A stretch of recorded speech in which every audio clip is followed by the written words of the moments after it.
আগে ছাত্রলীগ রামদাদিয়া কোপাইতো হলো জগন্নাথে, এখন হলো ছাত্রদল কোপাচ্ছে। আগে হলো যুবলীগ কোপাইতো, এখন হলো যুবদল কোপাচ্ছে। হয়তো বিএনপি সরকারের পতন, অথবা বিএনপিকে সংস্কার মেনে নিতে হবে। যদি মেনে না নেয় তাহলে বাংলাদেশে অবশ্যই তাদের পতন হবে। এবং এটা তারেক রহমান, আমি আজকে লিখে দিই, তারেক রহমান থাকতে পারবে না যদি সংস্কার বাস্তবায়ন না করে। ছাত্রদল যুবদল তো অনেক পরের কথা। এখন ওনারা রামদা নিয়ে মাঠে নেমেছে, আমরা প্রশাসনের দিকে তাকিয়ে আছি।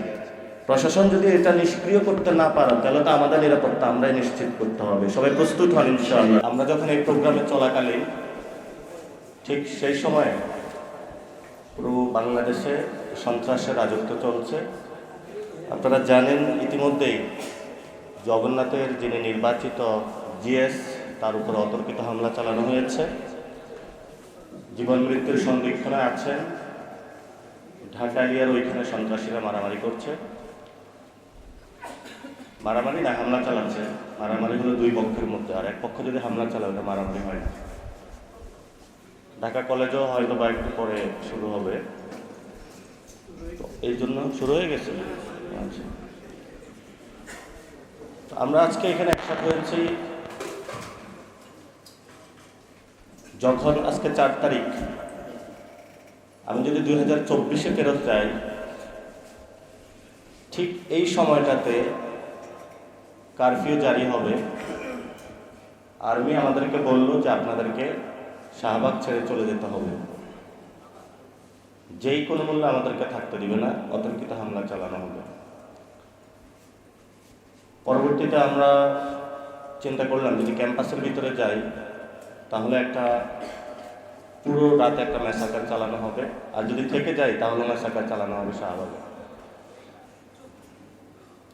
আমার মনে আছে আমি আর নাহিদ ছিলাম, আরও 4-5 জন ছিলাম। পুরো ঢাকাতে সব বাসায় ফোন দিয়েছিলাম, কেউ বাসায় জায়গা দেয়নি। এখন অনেক বিপ্লবী বের হয়েছে।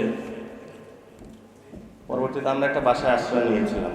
তো সেই 2024-এর 4 তারিখ আর জগন্নাথ ভার্সিটিতে যা চলতেছে 4 তারিখের মধ্যে 2 বছর পরে কোনো পার্থক্য দেখি না আর কি। বাংলাদেশ হলো একটা আজাদির ভূমি।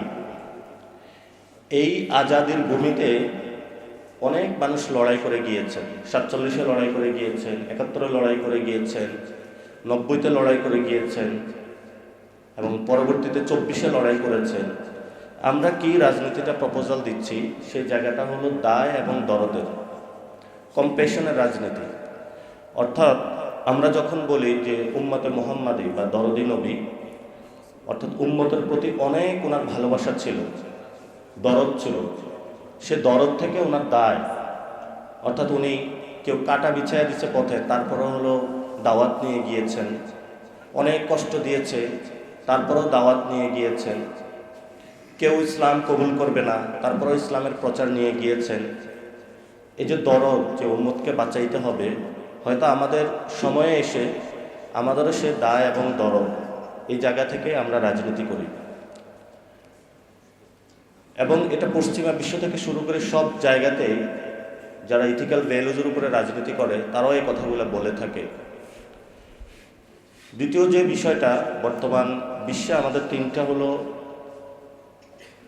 সবচেয়ে চ্যালেঞ্জ অতিক্রম করতে হচ্ছে। একটা হলো ইওলজি, আরেকটা হলো ইকোনমি, আরেকটা হলো আপনাদের জাস্টিস বা ডেমোক্রেসি। অনেকে বলে থাকেন যে আমরা খেলাফতের দিকে যাব, অনেকে বলে থাকেন না যে আমরা ডেমোক্রেসির দিকে যাব। কিন্তু যেটাই যাই না কেন, সেটা প্রত্যেকেরই একটা কাঙ্ক্ষিত মানজিলে মাকসাদ বা উদ্দেশ্য থাকে, সেটা হলো শান্তি কায়েম করা। এখন আমরা মনে করি যে আমাদের রাজনীতি যেটা, সেই জায়গাটা থেকে বাংলার যে সিভিলাইজেশন আছে, আমি যদি মৃত্যুবরণ করি বাংলার সিভিলাইজেশনকে নিয়ে আমাকে জিজ্ঞেস করা হবে যে তোমার এখানে 18 কোটি মুসলমান আছে, তুমি তাদের জন্য কি করেছ। এ দায় এবং অনুভূতি থেকে আমরা রাজনীতিতে অনেকে জড়িয়ে পড়ি। তারপরে হলো অনেকের সাথে পরবর্তীতে কথা হয়েছে, আমাদের মধ্যে অনেকগুলা বোঝাপড়া ছিল। কেউ মুসলিম বাঙালির হিস্ট্রিতে বইতে ঘাটতে গিয়েছেন, সেখানে তারা পত্রিকা বের করেছেন, এবং প্রত্যেকটা জায়গায় আমরা একসাথে ঐক্যবদ্ধ হয়ে পরে যখন 24-এ একসাথ হই, সেই সময়কালীন শেখ হাসিনা এই বিষয়টা আসলে টের পায় নাই। তো আমাদের ভাইদের সাথে অন্য ভাইদের সাথেও কিছু দ্বিমত হয়েছিল। যে আমরা বলেছিলাম এইভাবে রাজনীতিটা হওয়া উচিত, ওনারা বলেছিল ওইভাবে রাজনীতিটা হওয়া উচিত। আমরা একটু মাঠে কুচকাওয়াজটা বেশি করতাম, কখনো দেখা গেছে যে কাশ্মীর নিয়ে প্রোগ্রাম করতাম, কখনো প্যালেস্টাইন নিয়ে প্রোগ্রাম করতাম, কখনো প্রোগ্রাম করতাম হলো ক্যাম্পাসে হলো ডাকসু নিয়ে, কখনো হলো হলের গেস্ট রুম নিপীড়ন নির্যাতনের বিরুদ্ধে। যে এই কুচকাওয়াজ করতে করতে করতে একটা সময় হলো আমরা শাহবাগে এসে উপস্থিত হইলাম। শাহবাগে আসার পর হাসিনা বলতেছে তোমাদের গুলি করা হবে। তো আমাদের সাথে অনেকে আবার একসাথে হয়েছে, তারা বলতেছে যে বৈষম্য বিলোপ করতে হবে। আমরা বললাম যে বৈষম্য তো বিলোপ হবে যখন হলে স্বৈরাচারী ব্যবস্থার পরিবর্তন হবে। আমরা কুচকাওয়াজ করতে করতে 3 তারিখ পর্যন্ত পৌঁছলাম। 3 তারিখে অনেকেই বলল যে দফার দাবি কি হবে।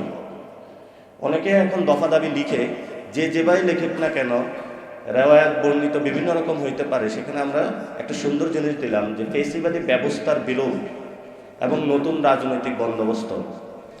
ফেসিবাদী ব্যবস্থার বিলোপের জায়গায় আমরা বললাম যখন সোসাইটি নতুনভাবে কনস্ট্রাক্ট করে, সেই সোসাইটিতে নতুন করে একটা ব্যবস্থা নিয়ে আসতে হয়, বা নতুন সংবিধান বা নতুন দলিল নিয়ে আসতে হয়। রাসূল সাল্লাল্লাহু আলাইহি ওয়াসাল্লাম যখন মদিনায় গিয়েছিলেন, সেখানে একটা মদিনা সনদ হয়েছিল এবং পরবর্তীতে চুক্তিও হয়েছিল। সেখানে মদিনার যত আউস খাজরাজ থেকে শুরু করে সবাই কিভাবে নতুন করে বসবাস করবে। তো আমাদের গত ৭১ একটা দলিল হয়েছিল বাংলাদেশে। সেই দলিলটার ভিত্তি ছিল সাম্য, মানবিক মর্যাদা এবং ন্যায় বিচার। এই 3টি ভিত্তিতে যে রাষ্ট্রের দালিলিক যে প্রমাণ বা চুক্তি গঠন হয়েছিল, সেই চুক্তির পরে 53 বছরে বাংলাদেশের এমন কোনো প্রতিষ্ঠান নাই যে প্রতিষ্ঠানটা সক্রিয়ভাবে কাজ করেছিল। ৭১-এর পরে মুজিব আইসা বলল এই 3টা ভিত্তিতে চলা যাবে না। মুজিব হলো সংবিধানে 4টা জিনিস দিয়ে দিল এবং নিজের একটা রক্ষী বাহিনী বানাইল। মুজিবের পরে যখন জিয়াউর রহমান আসলো, জিয়াউর রহমান এই সংবিধানের একটা পরিবর্তন উদ্যোগ নিয়েছিলেন। সেই সময় একটা ভোটও হয়েছিল, কিন্তু জিয়াউর রহমান সাহস করতে পারেন না এই সংবিধানটা পরিবর্তন করার জন্য। পরবর্তীতে তো এরশাদ এসেছিল, এরশাদের পর বেগম খালেদা জিয়া এসেছিল। খালেদা জিয়াও কিছু চেষ্টা করেছিলেন। 90-এর যে আন্দোলনটা হয়েছিল, 3 দলের একটা রূপরেখা হয়েছিল, সেখানেও কিছু পরিবর্তনের সুযোগ এসেছিল, সেটাও করা হয় নাই। পরের ইতিহাস তো আপনারা জানেন, শেখ হাসিনা একটানা 17 বছর ছিল। 17 বছর থাকার পরে যখন এই পুরো ব্যবস্থাটা ভেঙে পড়লো, তখন আমরা বলছি যে আমাদের একটা নতুন ব্যবস্থার মধ্য দিয়ে যাইতে হবে। এই সামাজিক চুক্তি লাগবে, যে সামাজিক চুক্তির আয়তায় হলো আমাদের খুনিরা থাকতে পারবে না, শেখ মুজিবের রক্ষী বাহিনী থাকতে পারবে না, আমাদের উপরে যে ভারত রাষ্ট্র প্রতিনিয়ত আমাদের আজাদিকে নিয়ে যাচ্ছে, সেই ভারত রাষ্ট্রের এখানে ইন্টারফারেন্স থাকতে পারবে না। আমরা সেই জায়গাটার নাম বললাম নতুন বন্দোবস্ত, যেটাকে ইংরেজিতে বলে নিউ সেটেলমেন্ট। এই নিউ সেটেলমেন্টের জায়গাটা বিশ্ব বহু রাষ্ট্র হয়েছে। যেমন আপনারা ধরেন কোরিয়া, দক্ষিণ কোরিয়া এখন 5th রিপাবলিকে আছে। তারপরে নেপালের উদাহরণ আসেন, নেপালেও তারা তাদের মধ্যে নতুন সেটেলমেন্ট করেছে। যুগে যুগে অনেক জায়গায় নতুন সেটেলমেন্ট হয়েছে। সেই সেটেলমেন্টের যখন আমরা কথা বললাম, অনেকে রাজি হইল না যে সেটেলমেন্ট দরকার নাই। কেন দরকার নাই এটা তো আজকে আপনারা বুঝতে পারছেন, যে তাহলে আজকে হলো রামদা দিয়ে কাউকে কোপাইতে পারবে না। এই রামদা দিয়া কোপানোর জন্য ওই সময় হলো বিএনপি হলো নিউ সেটেলমেন্টে যায় নাই। এবং এই গণ অভ্যুত্থানের পরে ক্যাম্পাসে দেখেছি সব ছাত্র সংগঠন একসাথে ওই মারামারির জন্য রেডি। পরে আমরা 3 জন গেলাম, সকল ছাত্র সংগঠনকে ডাকলাম। ডাকার পরে প্রায় 15-20টা ছাত্র সংগঠন একসাথে হয়েছিল। হওয়ার পরে সবাই বিক্ষুব্ধ, কে কাকে খাবে, কে কাকে মারবে। আমরা বলতেছি আজকে থেকে ক্যাম্পাসে কোনো মারামারি চলবে না, যেই ক্যাম্পাস থেকে মারামারি করবে তাকেই প্রশাসনের কাছে হ্যান্ড ওভার করা হবে। সেই সময়কালীন সকল ছাত্র সংগঠনের মধ্যে একটা চুক্তি হয়েছিল যে আমরা ক্যাম্পাসে মারামারি করব না। পরবর্তীতে সেই চুক্তি থেকে অনেকে বের হয়ে যায়। বের হওয়ার পরিস্থিতি কিন্তু আজকে এই পর্যায়ে এসেছে যে যাকে ইচ্ছা যেখানে ইচ্ছা মারামারি করা যাবে, সব করা যাবে। এবং পরবর্তীতে যখন সরকার গঠন করা হয়েছিল, সেই সরকারে সকল দলের সকলের অংশগ্রহণ ছিল। সরকারের কয়েকদিন যাওয়ার পরে এক দল বলল যে আমাদের লোক নাই এখানে। এর কয়েকদিন পরে এক দল বলল যে না আমাদের লোক নাই। পরবর্তীতে দেখলাম ঢাকার রাজপথে হলো খোকা পুত্র ইশরাক নেমে গেল, আন্দোলন করে, সব জায়গায় শুধু আন্দোলন হচ্ছে। আমি নিজে ডিরেক্টলি 194টা আন্দোলন যেখানে হলো মাঠে গিয়ে কাজ করতে হয়েছে। এখন অনেকে বলবে আমরা তো প্রশাসন না, কাজ করেছিলাম কেন? কাজ করেছিলাম এই জন্য, সবাই মারামারি করে, প্রশাসনে ডিল করতে পারে না। পরবর্তীতে আমরা ন্যায় এবং গণতন্ত্রের ভিত্তিতে একটি নির্বাচনের মধ্য দিয়ে বাংলাদেশকে তুলে দিলাম, কিন্তু সেখানে কোনো গণতন্ত্রের ছোঁয়া দেখতে পাইলাম না। আমি নিজে এক্সপিরিয়েন্স করলাম যে বাংলাদেশে এই ইলেকশনটা একটা সঠিক ইলেকশন হয় নাই, যেখানে ইঞ্জিনিয়ারিং হয়েছে, এবং ইঞ্জিনিয়ারিং হয়েছে এখানে একজন রাজসাক্ষী আছেন যাকে হলো ইঞ্জিনিয়ারিং করে হারানো হয়েছে।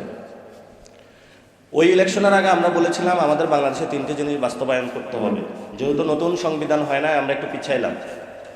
ঠিক আছে, তাহলে একটা সংস্কার কমিশন হবে, সংস্কার বাস্তবায়ন করতে হবে, এবং যারা 1400 শহীদ হয়েছে তাদের বিচার করতে হবে। সেটাও বাস্তবায়ন হয় না। আমরা এখন যে পর্যায়ে এসেছি, এই পর্যায়ে শেখ হাসিনার যে আমল, ফ্যাসিস্ট সিস্টেম, তারেক রহমান ওই সিস্টেমের উপরে বসেছেন, বিন্দু মাত্র কোনো পরিবর্তন হয় নাই। আগে ছাত্রলীগ রামদাদিয়া কোপাইতে হলো জগন্নাথে, এখন হলো ছাত্রদল কোপাচ্ছে। আগে হলো যুবলীগ কোপাইতো, এখন হলো যুবদল কোপাচ্ছে। ফলত আমরা এই ব্যবস্থা যে এটার হলো পরিবর্তন চাই। পরিবর্তন যদি করতে হয় আমাদের সামনে একটাই হয়, সেটা হলো বিএনপি সরকারের পতন করাইতে হবে। হয়তো বিএনপি সরকারের পতন, অথবা বিএনপিকে সংস্কার মেনে নিতে হবে। যদি মেনে না নেয় তাহলে বাংলাদেশে অবশ্যই তাদের পতন হবে। আর আমি 1 মিনিটে শেষ করবো। তাহলে সেখানে মাদ্রাসা শিক্ষার্থীদের কাজ কি? আমি মনে করি প্রাইভেট, পাবলিক, মাদ্রাসা, বাংলা, আমি এগুলোকে পার্থক্য করি না। শিক্ষার্থী তো শিক্ষার্থী, আবার আলাদা করার কি দরকার আছে? কবে দুঃখজনক হলো, এই অভ্যুত্থানের পরে আমাদের বামপন্থী ভাইয়েরা একটা আলাপ তুলেছিলেন যে প্রাইভেটের শিক্ষার্থীরা হারায়া যাচ্ছে। আমরা সেটার জন্য দৌড়ে প্রাইভেট ইউনিভার্সিটিতে গেলাম, কিন্তু ওই ভাইয়েরা জীবনও কখনো বাংলাদেশের মাদ্রাসা শিক্ষার্থীদের তারা হলো 2 চোখ দিয়ে বাংলাদেশে দেখতে পায় না, কারণ তারা বাংলাদেশে অন্ধ। এই গণ অভ্যুত্থানে অনেক স্টুডেন্ট যারা মাদ্রাসা সেক্টর থেকে অবদান রেখেছিল, কখনো তাদের অবদানকে স্বীকার করা হয় নাই, তাদেরকে রাজনীতিতে ওইভাবে হলো আসতে দেওয়া হয় নাই। ভবিষ্যতেও স্বীকার করবে কিনা এটা জানি না। আমি মনে করি এই লড়াইটা মাদ্রাসা সেক্টরে যারা আছেন, আপনাদের লড়াই, এই লড়াইটা আপনাকে কেউ দিয়ে যাবে না। আপনার লড়াই করে আপনার যে ন্যায্য হিস্সা, যে ন্যায্য অধিকার, এটা বাংলাদেশে আদায় করতে হবে। পিছিয়ে থাকার কোনো সুযোগ নাই। যদি কেউ আদায় করতে না দেয় তাহলে সে অন্যায্যতার বিরুদ্ধে আমাদের ইনশাআল্লাহ লড়াই হবে। সে লড়াই ইনশাআল্লাহ সকল মানুষ জয়ী হবে। বাংলাদেশের 90% মানুষের যে ভ্যালুজ, এই ভ্যালুজ নিয়ে বাংলাদেশ কায়েম হবে, বাংলাদেশের সংস্কার বাস্তবায়ন হবে, আমাদের যে ভাইয়েরা শহীদ হয়েছিল সেই ভাইদের বিচার হবে, এবং বাংলাদেশে আগামী যে নির্বাচনগুলো আসতেছে সেই নির্বাচনগুলো গণতান্ত্রিক পদ্ধতিতে হবে। যদি না হয় তারেক রহমানের বিদায় ঘণ্টা বেজে যাবে বাংলাদেশ থেকে, এবং এটা তারেক রহমান, আমি আজকে লিখে দিই, তারেক রহমান থাকতে পারবে না যদি সংস্কার বাস্তবায়ন না করে। ছাত্রদল যুবদল তো অনেক পরের কথা, এখন ওনারা রামদা নিয়ে মাঠে নেমেছে, আমরা প্রশাসনের দিকে তাকিয়ে আছি। প্রশাসন যদি এটা নিষ্ক্রিয় করতে না পারে তাহলে তো আমাদের নিরাপত্তা আমরাই নিশ্চিত করতে হবে। সবাই প্রস্তুত হন ইনশাআল্লাহ। আসসালামু আলাইকুম।